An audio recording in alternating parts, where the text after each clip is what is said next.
verses 6 through 8.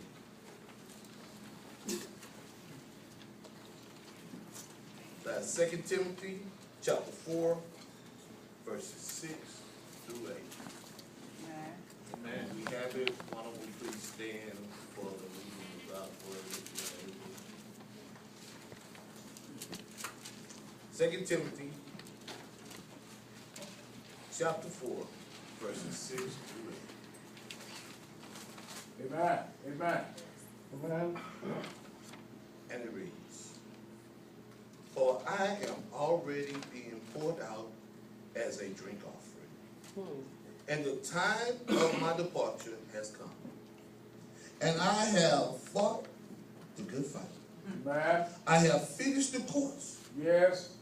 I have kept the faith. Yes. In the future, there is laid up for me a crown of righteousness, for which the Lord, the righteous judge, will reward me on that day. To all who have loved his appearance." Amen. Turn to your neighbor and say, "Neighbor, Neighbor, you got to get your own. you gotta get your own. Say it. All right. All right. You All right. got to get your own." You know, in today's time, in today's society, everybody want to get what somebody else has. All right. Everybody want to get something for nothing. Everybody want to get and obtain something that they ain't work for. My. Paul here is in this text, and he starts off in the middle of talking to Timothy, his son in the ministry. He talks to Timothy and giving Timothy some instruction and some warning.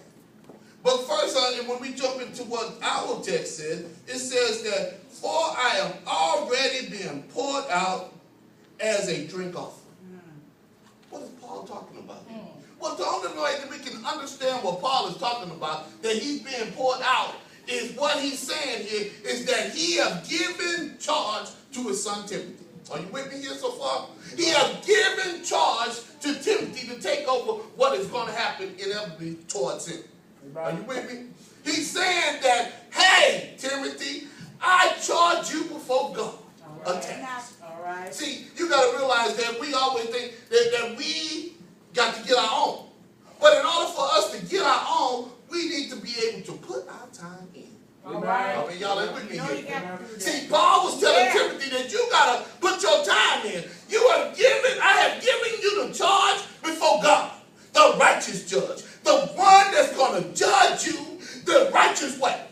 See, man going to judge you the way they want to judge you. But see, God is the one that's going to judge you righteously. All right.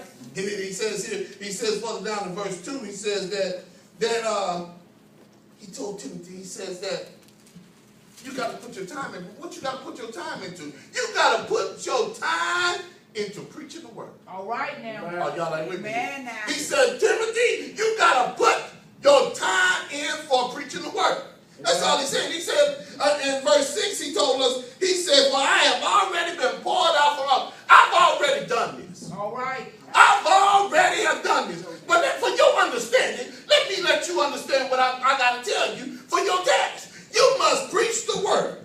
All right. How do you preach the word? In and out of season. All right. All right. All right. You got to tell them when they want to hear it. You got to tell them when they don't want to hear it. Yes, yes. You got to tell those children what thus said the Lord when they want to hear it or when they don't want to hear it. No matter what is going on, you got to tell them.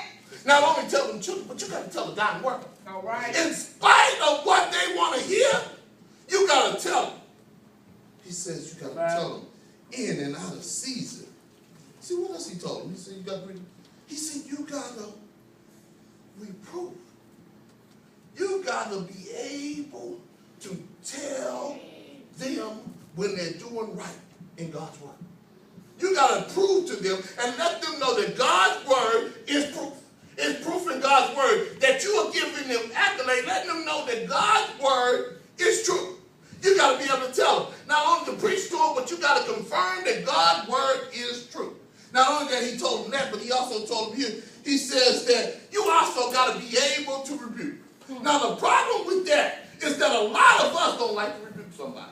The problem is that we don't want to correct somebody when they're wrong. Right. Or we'll tell them we're good when they're right, but we don't want to tell them they're wrong. See, Paul was giving Timothy his instruction. All I'm doing is telling you the introduction of what's going on before we get to our text. Is that he was telling them that you got to be able to tell them when they're wrong. And don't be afraid to tell them when they're wrong. Right. And it's the reason why he's telling them. But let's get on down to it. He says that you got to be able to rebuke them. But it says that here you got to be able to exhort them. That's right. Now, exhort them Right. means that you got to be able to lift them up. Yeah. Not only just lift them up, but you got to encourage them. All right. That's what he's telling them. He said you got to be able to encourage them. Yeah. Why you encourage them? See, this is your task, Timothy. This is your task. Not only that when you encourage them, but it says also here, it says that in verse 2, it says with great patience and instruction. All right. All All right. All right. All right. All right. So, Paul, Good job. So Yeah. Paul, you telling me now, I got to be able to let them know when they're right. I got to tell them when they're wrong. And now you're telling me that I got to be able to uplift them and to encourage them. And not only that, but now I got to encourage them, but now I got to be in patience and instruction. Amen. Amen. Patience and instruction. That means I got to take my time. Y'all got quiet. All right. See, the problem with a lot of us, we don't want to take our time. We got to take our time so they can get it. Amen. Teach them. It says what it says here. It says that we got to have patience. It says, no. It just says great patience. Oh, forgive me, Holy Spirit. It says you got to have great patience. See, sometimes if you don't have patience, people get on your nerves. I mean, y'all ain't happy. Amen. Sometimes when you talk to somebody over and over and over again, and they still don't got it, they don't get it, but they still get on your nerves. Amen. But it says you got to have great patience. That means you got to have a little bit more patience than you normally would. All right. All right. Giving them and teaching them. If you don't get it today, I got to teach you tomorrow. My. If you don't get it tomorrow, I got to teach you next week. Yeah. If you don't get it next week, I got to give it to you the week after that. And if you don't get that, I got to teach you next month. I got to continue to teach you that over and over again. Yeah. Oh, All right. see, he was telling them, he said, Timothy, I got to leave something to you. I got to leave something to you because I've already been poured out as a drink offering. All right. I like that, Pastor. Because see, when he said I've been already poured out as a drink offering, you know how they used to do it with their 40 ounce and pour it out? But dead home. There you go. They do it for the pour it out for their dead homie. But if you notice, when they take the 40 and they pour it out for their dead homie, they only pour a sip. They don't pour a sip. But I've been pouring a sip. That means that time is running short. Y'all ain't with me. Y'all ain't with me here. He said, I've been poured out as All right. I've been poured out as a drink offering. All right. And you notice when they pour, like I said, they only pour a little bit. So that means time is short. Okay? We ain't gonna waste that much. We gonna give you an offering. We gonna show you that you deserve what you deserve, but we only gonna give you a little bit. Paul said, my life. Yeah. You like a drink offering? Yes. He said, I'm not like the Niagara Falls. I'm not going to continue to flow on and flow on and flow on. Yeah. Life is short. Life is short, Timothy. Life is short. I gave you the instruction. All right. I done told you what it is, but he says that my life is short. He says I've been poured out as a drink offering. I've done all that I can do. All right now. My time is winding down. All right. Nero got that chopping block already with my name on it. My. It's not now, but I see it coming. Yeah. He says that my life is poured out like a drink offering. It's short now. But let me tell you, Timothy, let me give you some instructions that you got to preach. Amen. You got to teach them. You got to have patience with them. Yeah. You got to help them out. You got to be able to exhort them. You got to be able to lift them up. But you also got to rebuke them. Amen. Yeah. He said, my time is short. What else he says there here? He says that, I like this one here. He says, I've been poured out as a drink offering, and the time for my departure is come. Amen. Now, Paul, why would you tell Timothy that you didn't give him instructions that my time for my departure has come? You already told him that your life is short. You done did what all you could do. It's winding down. But now your departure is coming. Now I like that because when you think about the departure, in Paul's day, a departure wasn't like a departure on an airplane. It was a departure on a ship. All right. When you depart from Galilee to wherever you wanted to go, to Macedonia, or you wanted to go somewhere else, that was a departure time. Are you following me now? When that departure time, when you going off the Mediterranean Sea, and when you leave it out to go to the Mediterranean, it was the departure time. And when you depart, you are going to leave where you came from behind. Paul is telling Timothy, I'm going to leave all that I have done. Yes, sir. All the work that I have performed. Yes, sir. The good that I would do, I leave undone. Yes. All that work I done, I'm going to leave it right there. Yes. I mean, y'all ain't getting with me here. Yes. Listen, Timothy, I'm giving you instruction. But my departure time, I must go. Amen. My departure time means I must leave.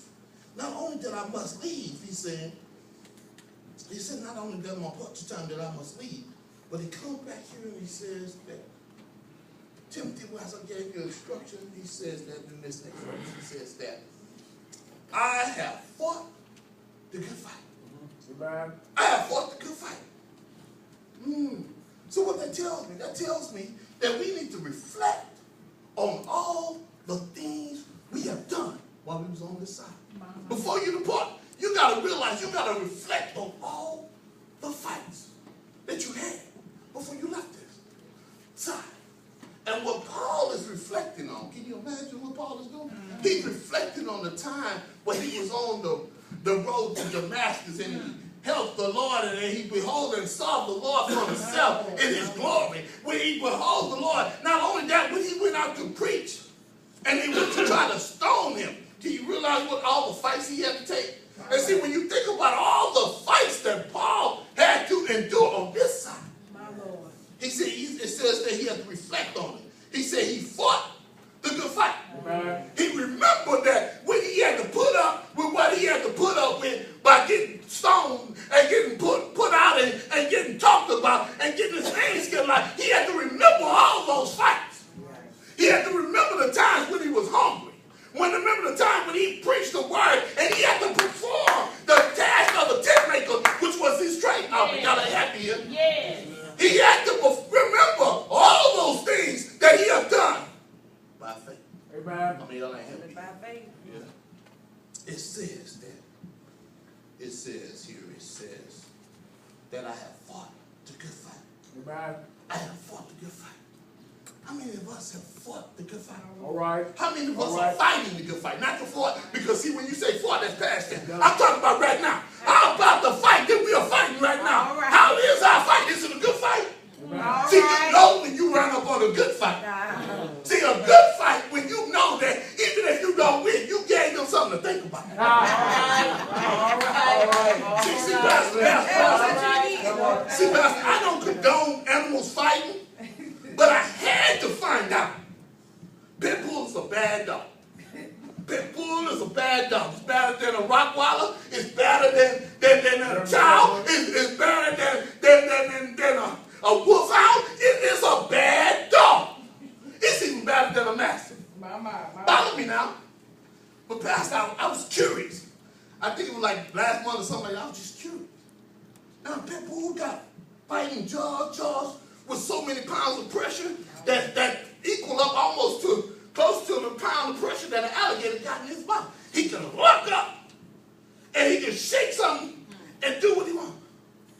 But curiosity got the best of me, Pastor. And I had to find out which one is more superior in fight. I mean, y'all ain't with me here. Which one is more superior? Is it the pit bull or is it the wolf? Oh, y'all got quiet. Come on. Come on. Is the pit bull a domesticated animal? A a one that we train, the one that's been bred to fight, does it have the power or does it have the strength to overcome something that God created that have the instinct to survive? All I mean, right. y'all All right. they have Come the on instincts to now. survive. All right. So you know, Work it, I'm work it. curious. I'm curious. So I Google on Facebook and YouTube, and YouTube came up, and it showed me Pit bull in the water. a pit bull in the woods. Oh my gosh, you laughing, but chill out. No. Good fight. Follow me now. A good fight. We're still talking about a good fight. That pit bull ran up to that wolf. Start shaking that wolf. That wolf just looked like he was playing with plot. Hey, the wolf was laying on his back. Now, you know, when dogs on their back, they usually lose it. Yeah. That pit bull grabbing at that wolf, slapping him with the paws and doing that. That pit bull started grabbing him and growling and fighting. All of a sudden, about like 3-4 minutes into it, I see that wolf get up. That's right. Y'all ain't talking about the fight. I seen that wolf get up. When that wolf got up, that pit bull opened up his mouth ready to bite. That wolf put his mouth on top of that pit bull, and all I heard was, "Ay!" See, now that was a good fight. I don't know about you, but see, when the devil comes to fight, and he put up his dude, you need to give him a good fight. You need to let him know that when he fight, that he been in the fight. That's wolf. The sad part of that video is that once that wolf went yuck, and that pit bull said yuck, it turned the video off. You know, and I know who won that fight. You know when I know who won that fight. It was all over. It was all over. The fight was over with. The Bible said that I fought a good fight. You know you've been in a fight when you came up against me. Yes. A good fight. Amen. Against me. Amen. All right. Amen. You Amen. see, I fought the good fight. I fought the good fight. Not only did I fought the good fight, but it Yes, says that I kept the course. Yes, Lord. He said, Amen. I fought Amen. the good fight. And I have finished the course. Yes. No. We got to understand that course. See, Paul was talking about the course that he had to endure since he got the charge from God to preach the gospel. See, he let Timothy know that the course that he has to do is set for him. He said, only one you're going to have is the righteous judge of God to judge you on your course. But what he's saying here, he's saying that I have finished my course. Whatever God has designed for me to go through, I made it. I finished it. I got to the end of my course. Now, see, you got to realize now, because we are Christians, because we are God's children, we all going to finish our course.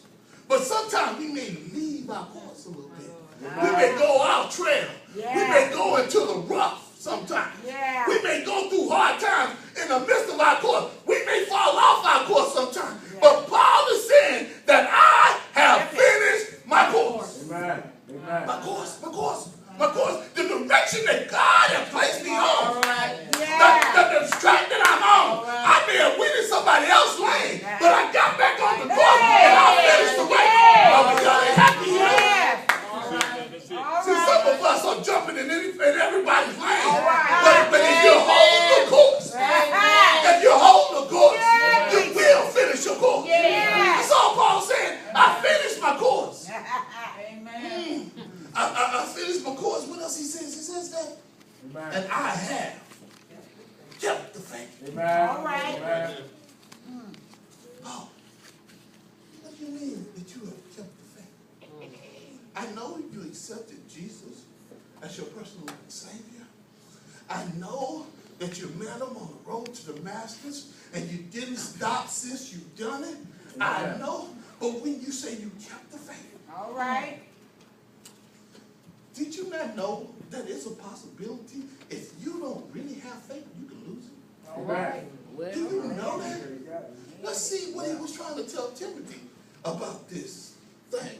It says that what Timothy says here, he says that in verse 3, as you trying to keep your faith, verse 6 says that for the time will come when they will not endure sound, Yes, all right, preacher.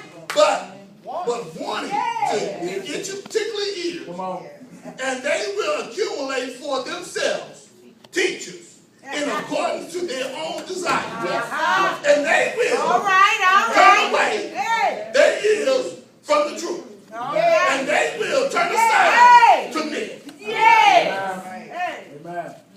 He's saying that in this race, in keeping the faith, you got to know where you stand. All right. You got to know where the truth is coming from. Yeah. He's saying that you got to understand that no matter how many false teachers there are out there, how many times do they want to lift that pastor up to where he's too good to even take care of himself? Yeah. It's not about that. It's about the truth. Yes. That's what he's saying. He's saying that this is about the truth. Yes, Lord. People gonna leave away. Yes, sir. But you gotta continue to teach on. Yeah. You gotta continue to have the faith All right. to teach on. All You right. gotta continue to have the faith to what they say, have patience. No. Great patience. Ah, All right. yeah. All Great right. patience All right. to give them instructions of God's word. All right. That's all he's saying. Amen. There will come a time that they will have their own teachers. But you gotta keep faith. Yeah. You gotta hold on Oh, yes. to what God has given you. You gotta hold on to the truth of his word. Yes. I have kept the faith, Yes. knowing the fact that Jesus hung, bled, and died All right. for my sins. Yeah. All right. All right. Hold on to it, he says. He says he kept the faith. Let's see what else he's talking about here. Then when you realizing how to get your own, you gotta realize that we need to know what to do or what to look forward to All right. in the future. Amen. We gotta hold on. We gotta hold on to what's coming in the Amen. future. Verse 8 it says that in the future In the Yes, future. sir. there's laid up for me Thank you, Lord. a crown of righteousness. Thank you, Lord. Yes. Yes. Thank you, Lord. Yes. Yes. When you run in this race, when you on this course, you can't forget that you're running a race. Amen. You can't forget that you are on this course. You can't live for the day and today only. You gotta look ahead to where the prize All lies. right. See, Paul says here, that verse 8, that he says in the future, Amen. there is laid up for me a crown of righteousness. Yes. He's saying that I'm on this race that God has called me to do. All But right. I can't be focused in on my situation right down here. right. I gotta be focused in on reaching my goal. All right now. I gotta be focused in on getting that crown. Yes. The problem with a lot of Christians is we want to get our crown right now. Come on now. With a lot of Christians, Come on now. we believe that we want man to give us our accolades. Come on now. I think I'm going ahead of myself, but hold on with that. It says that, he said that it says that my crown, in the future, my crown is laid up for righteousness. Laid up for me for righteousness. He means that the crown is his prize. All right. His prize is heaven. All right. His prize is that God have the ultimate reward for you when you make it happen. Yes, sir. Amen. But you can't get caught up with what's down here. All You right. got to keep your head focused. You got to remember that you are reaching for the gold, the crown for yourself. Amen. Stop worrying about what your accolades down here is going to be like. Don't worry about how your reward is down here. All right. And I'm going to get to the next part. It says that. Amen. It says that the righteous judge, Yes, Lord. the reward down here, the righteous judge. You won't realize that your reward is in heaven. Praise the Not Lord. only that your reward is in heaven, Yes, Lord. and not focused down here, but he says that here, he says that which the Lord, the righteous judge. God is going to judge your race. All right. God is going to judge you. When you finish your course, when your departure time is near, when you get on that ship of Zion, when you get up there and go to heaven, he's saying your reward is waiting on God. But you got to realize, when you are in a race, they have judges, they have everybody who's going to give you that reward. But look at it, he says the righteous judge. The righteous judge.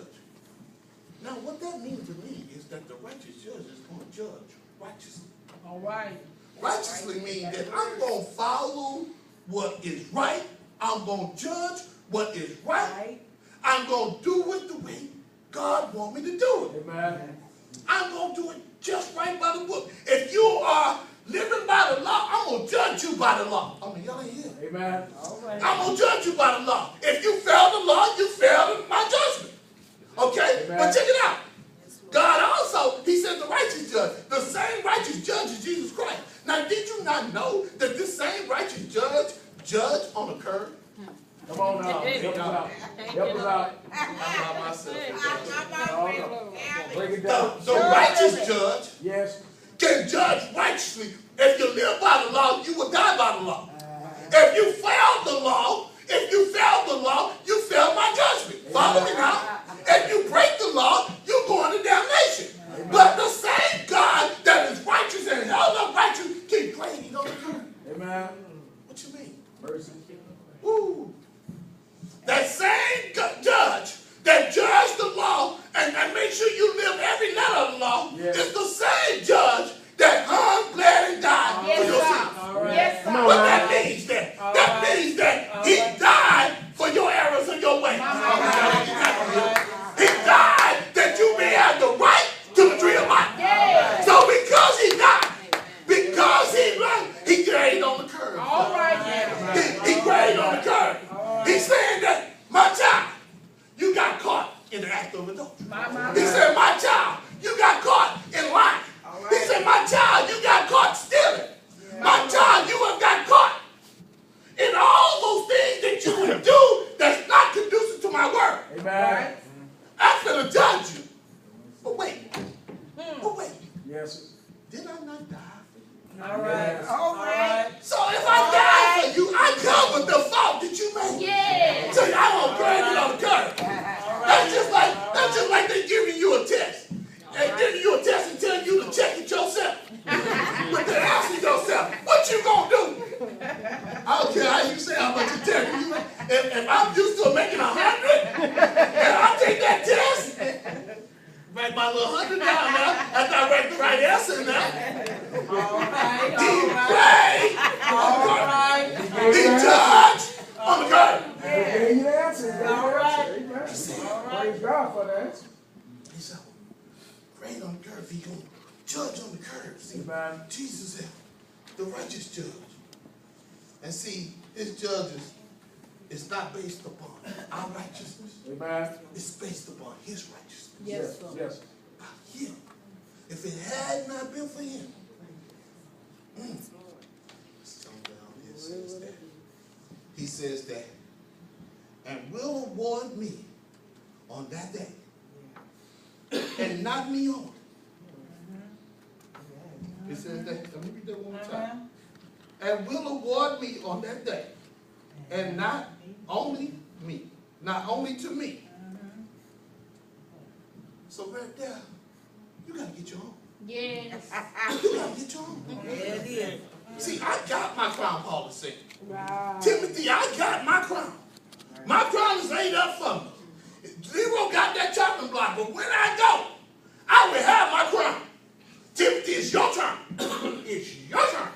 That you're going to have to be able to do this on your own. Right. You got to be able to get the crown for yourself. Yes. See what else he says? He says that.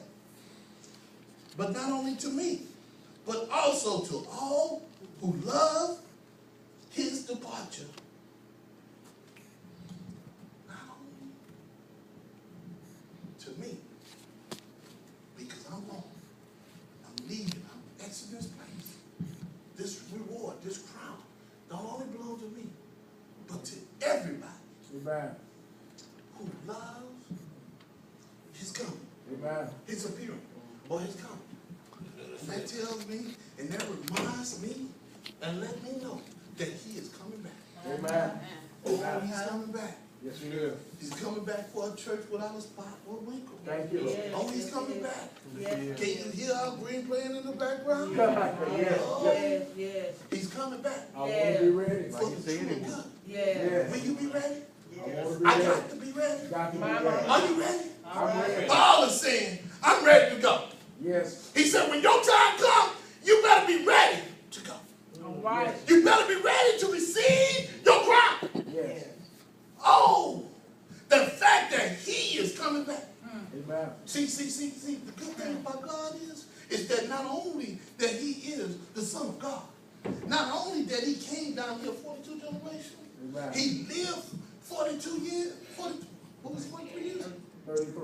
33 years, thank you, Pastor. He lived for 33 years here on earth. Yes, sir. Not only did he live on 33 years for earth, and he did what God had called him to do, He did that. but did he die? Didn't he die? Yes. But see, the good news, he didn't stay there.